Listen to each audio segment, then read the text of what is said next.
Le pilote de notre destin n'est pas ailleurs qu'en nous. Il réside dans notre être le plus secret. C'est la flamme de l'esprit de vérité, de l'esprit de Jésus en nous. Le rayon divin qui nous régénère, nous métamorphose. Car il veut nous élever à lui. À chaque étape de la vie, à chaque tournant de la destinée, ce Dieu en nous, notre aide intérieure, nous murmure doucement.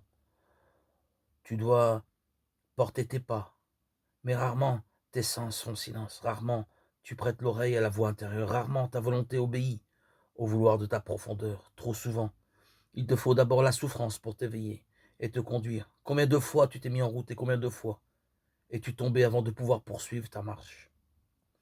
Pour le sage, celui qui écoute et obéit en silence, car toute souffrance est un avertissement d'en haut et une leçon de chaque désillusion le détache d'une autre illusion. Toute souffrance est pour lui purification.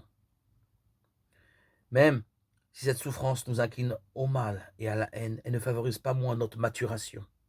La tempête stimule plus que les rayons de soleil. Toute vie a besoin de la nuit comme du jour. Comme le nouveau matin sort victorieux des ténèbres, ainsi la joie s'épanouit au-dessus de la douleur. Afin de parvenir au sommet du bonheur, il faut gravir les degrés qui y mènent, dont chacun est une douleur et une victoire, un soutien et un guide. Combien d'hommes sont par le malheur et la souffrance arrachés à leur existence superficielle, plongés dans les profondeurs de leur être. Ce que la joie ne peut faire, le malheur l'accomplit. Il fallait la souffrance pour qu'ils connussent leur détresse intérieure. C'était là sa nécessité.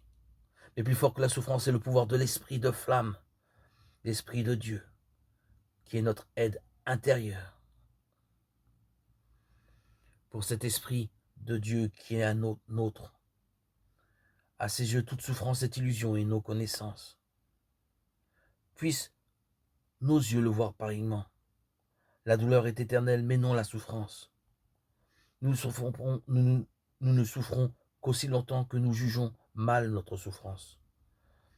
Donnons-lui un autre sens, et son pouvoir sur nous diminue.